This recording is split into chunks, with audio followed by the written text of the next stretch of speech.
പിതാവിൻ്റെയും പുത്രൻ്റെയും പരിശുദ്ധാത്മാവിൻ്റെയും നാമത്തിൽ ആമേൻ. സ്വർഗീയ പിതാവേ, അങ്ങേ മക്കളായി ഞങ്ങൾ അങ്ങയുടെ തിരുമുൻപിൽ ഞങ്ങളെ ഓരോരുത്തരെയും സമർപ്പിക്കുന്നു.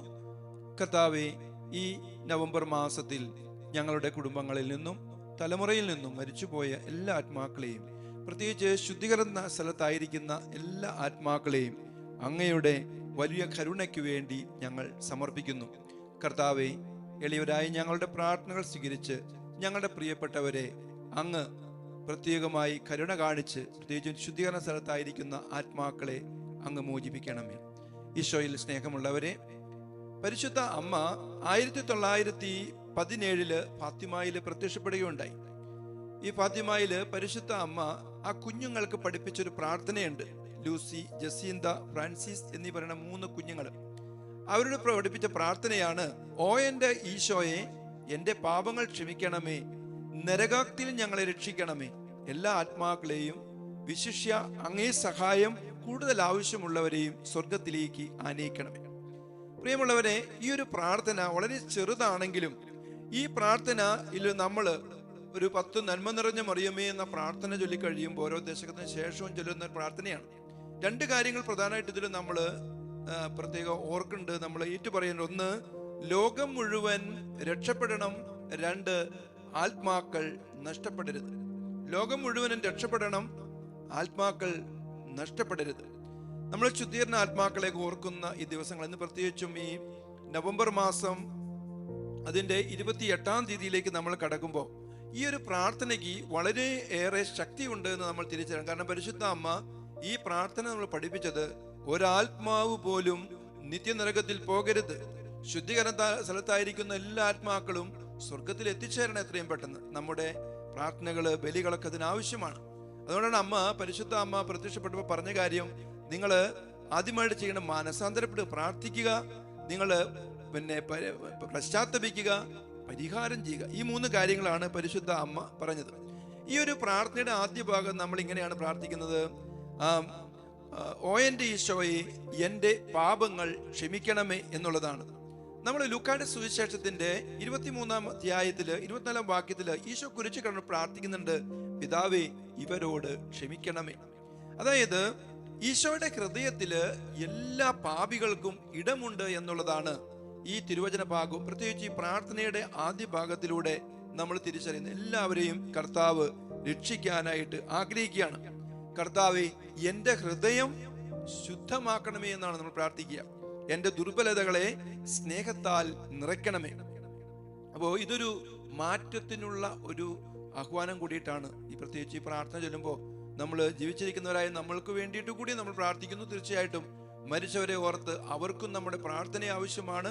ശുദ്ധീകരണ സ്ഥലത്തായിരിക്കുന്നവർക്ക് അവരെ നമ്മൾ സമർപ്പിച്ച് പ്രാർത്ഥിക്കുന്നു. രണ്ടാമതായിട്ട് നമ്മൾ പ്രാർത്ഥിക്കുന്നത് നരകാഗ്നിയിൽ ഞങ്ങളെ രക്ഷിക്കണമേ. അപ്പോൾ വിശുദ്ധ മത്തായിയുടെ സുവിശേഷത്തിന്റെ 7-ാം അധ്യായം 14-ാം വാക്യത്തിൽ വായിക്കുന്നുണ്ട്: വഴി അത് ഇടുങ്ങിയതാണ്, എന്നാൽ ആ വഴി യഥാർത്ഥത്തില് ജീവനിലേക്ക് നയിക്കുന്നതാണ്. നമ്മുടെ ജീവിതത്തില് നരകം ദൈവത്തെ നിഷേധിക്കുന്ന ജീവിതത്തിന്റെ ഫലമായിട്ടുണ്ടാകുന്നതാണ്. ദൈവനിഷേധത്തിലൂടെയാണ് ഒരാൾ നരകത്തിൽ എത്തിച്ചേരുന്നത്. ഈ വാചകം പറയുമ്പോൾ നമ്മൾ അപേക്ഷിക്കുന്നത്: ദൈവമേ, എൻ്റെ വഴികളെ നേരെയാക്കണമേ, പാപത്തിന്റെ ഇരുട്ടില് ഞാൻ വീഴാതിരിക്കട്ടെ എന്നുള്ളതാണ്. അപ്പോൾ ഈ ദൈവത്തെ നിഷേധിക്കുന്നത് വഴി, ദൈവത്തെ മറക്കുന്നത് വഴിയാണ് യഥാർത്ഥത്തിൽ ഒരു വ്യക്തി ഈ സ്വർഗത്തിന്റെ അവകാശത്തിൽ നിന്നും നിത്യപ്രകാശത്തിൽ നിന്നും അകന്നു പോകുന്നതെന്നും തിരിച്ചറിയുക. മൂന്നാമതായിട്ട് നമ്മൾ പ്രാർത്ഥിക്കുന്നത് എല്ലാ ആത്മാക്കളെയും സ്വർഗത്തിലേക്ക് ആനയിക്കണമേ എന്നാണ്. വിശുദ്ധ പൗലോസ് ശ്ലീഹ തിമോത്തിയോസിന് എഴുതിയ 1-ാം ലേഖനത്തിന്റെ 2-ാം അധ്യായം 4-ാം വാക്യത്തിൽ നമ്മൾ വായിക്കുന്നു ഇപ്രകാരം: എല്ലാവരും രക്ഷിക്കപ്പെടണമെന്നും സത്യത്തിന്റെ ജ്ഞാനത്തിൽ എത്തിച്ചേരണം എന്നതുമാണ് ദൈവത്തിന്റെ ഹിതം. അതായത് ഞാൻ മാത്രം രക്ഷപ്പെടാൻ പോരാ. അപ്പോൾ എൻ്റെ പ്രാർത്ഥനയുടെ ലക്ഷ്യം മറ്റുള്ളവരെയും സ്വർഗത്തിലേക്ക് ആനയിക്കുക. നീ ദൈവത്തെ അറിയുക, അറിഞ്ഞ ദൈവത്തെ മറ്റുള്ളവർക്ക് പകർന്നു കൊടുക്കുക, അവരെ രക്ഷയിലേക്ക് നയിക്കുക, ദൈവത്തിന്റെ കരുണയിലേക്ക് എല്ലാ ആത്മാക്കളെയും എത്തിക്കുക എന്നുള്ളതാണ്. പ്രിയമുള്ളവരെ, ഈ പ്രാർത്ഥന നമ്മൾ ഒരു സവിശേഷമായിട്ട് ഈ പ്രാർത്ഥന ചൊല്ലുന്നത് വഴി ദുഃഖിക്കുന്നവർക്ക് കരുണ ലഭിക്കാനും അതുപോലെ പാപത്തിൽ വീണവർക്ക് ഒരു കൈത്താങ്ങായിട്ട് ഒരു സഹായമായിട്ട് മാറാനും അതുപോലെ വഴിതെറ്റിപ്പോയവർക്ക് ഒരു ആത്മീയ പിന്തുണ കൊടുക്കാനും അതുപോലെ മരിച്ചവർക്ക് വേണ്ടി പ്രാർത്ഥിക്കാനും വേണ്ടിയിട്ടുള്ള ഒരു ആഹ്വാനം നമ്മിൽ നിന്നും ആവശ്യപ്പെടുന്നുണ്ട്. അടുത്തതായിട്ട് ഈ പ്രാർത്ഥനയുടെ മറ്റൊരു ഭാഗം എന്ന് പറയുന്നത് എല്ലാ ആത്മാക്കളെയും വിശിഷ്യ അങ്ങേ സഹായം കൂടുതൽ ആവശ്യമുള്ളവരെയും സ്വർഗത്തിലേക്ക് ആനയിക്കണമേ. അപ്പോൾ ഈ വാചകം നമ്മൾ പ്രാർത്ഥിക്കുമ്പോൾ പരിശുദ്ധ അമ്മ നമ്മളോട് പറയുന്നത് ആരൊക്കെയാണ് ഈ ആവശ്യമായിട്ടുള്ളവര്? ഏറ്റവും പാപികളായിട്ടുള്ളവര്, ഏറ്റവും ദുഃഖിതരായിട്ടുള്ളവര്, അവഗണിക്കപ്പെട്ടവര്, പാപത്തിൽ ബന്ധിക്കപ്പെട്ടിരിക്കുന്നവര്. അതുകൊണ്ട് ഈശോ മത്തായിയുടെ സുവിശേഷത്തിന്റെ 9-ാം അധ്യായം 12-ാം തിരുവചനത്തിൽ പറയുന്നത് ആരോഗ്യമുള്ളവർക്കല്ല, അത് രോഗികൾക്കാണ് വൈദ്യനെ കൊണ്ട് ആവശ്യം. ഈ രോഗം എന്ന് പറയുന്നത് ഒരു ശാരീരിക രോഗമല്ല, നമുക്കറിയാം ആത്മാവിനേൽക്കുന്ന രോഗമാണ്. അത് പാപത്തിലൂടെ കടന്നു വരുന്നതാണ്. യോഹന്നാന്റെ സുവിശേഷത്തിന്റെ നമ്മൾ വായിക്കുന്നുണ്ട് 8-ാം അധ്യായം 34-ാം തിരുവചനത്തില് പാപം ചെയ്യുന്നവൻ പാപത്തിന്റെ അടിമയാണ്. ആത്മീയ മേഖല മൂടപ്പെടുന്നു, അടിമത്വം നമ്മൾ അനുഭവിക്കുകയാണ്. പ്രിയമുള്ളവരെ, എത്രയോ ആഴമുള്ള ഒരു പ്രാർത്ഥനയാണ് ഈ പരിശുദ്ധ ഫാത്തിമ പ്രയർ എന്ന് പറയുന്ന പരിശുദ്ധ അമ്മ ഫാത്തിമയിൽ പഠിപ്പിച്ച പ്രാർത്ഥന. അതുകൊണ്ട് നമുക്ക് പ്രിയമുള്ളവരെ, ശുദ്ധീകരണ ആത്മാക്കളെ ഓർക്കുമ്പോൾ നമുക്ക് അവർക്ക് വേണ്ടി പ്രാർത്ഥിക്കാം. അവർക്ക് ഇനി ഒന്നും ചെയ്യാൻ നിർവാഹമില്ല. എൻ്റെ ബലികൾ, കാഴ്ചകൾ, എൻ്റെ ത്യാഗപ്രവൃത്തികൾ, കാരുണ്യ പ്രവൃത്തികൾ അവർക്ക് മുതൽക്കൂട്ടാണ്. അവർക്ക് സ്വർഗത്തിലേക്ക് കടന്നു പോകാനുള്ള വലിയ ഒരു ശക്തിയാണ്, വലിയ സഹായമാണ് നമ്മൾ ചെയ്യുന്നത്. നമുക്ക് ബലിയർപ്പിച്ച് പ്രാർത്ഥിക്കാൻ പ്രിയമുള്ളവരെ, ശുദ്ധീകരണ ആത്മാക്കളെ ഓർക്കാം.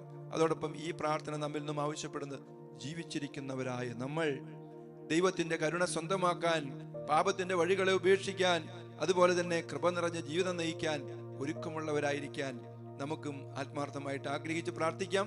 നമ്മുടെ കുടുംബത്തിൽ നിന്ന് മരിച്ചുപോയ എല്ലാവരെയും ഓർക്കാം, തലമുറയിൽ നിന്ന് മരിച്ചവരെ ഓർക്കാം. ശുദ്ധീകരണ ആത്മാക്കൾക്ക് ആശ്വാസം നൽകണമെന്ന് പ്രാർത്ഥിക്കാം. പ്രിയമുള്ളവരെ, ദർത്തൂത് വഴി ലഭിച്ച പ്രാർത്ഥന നമ്മൾ ആവർത്തിക്കുന്നു.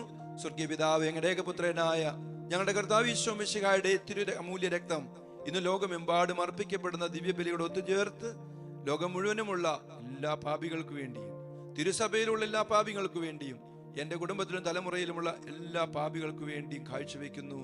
ആമീൻ.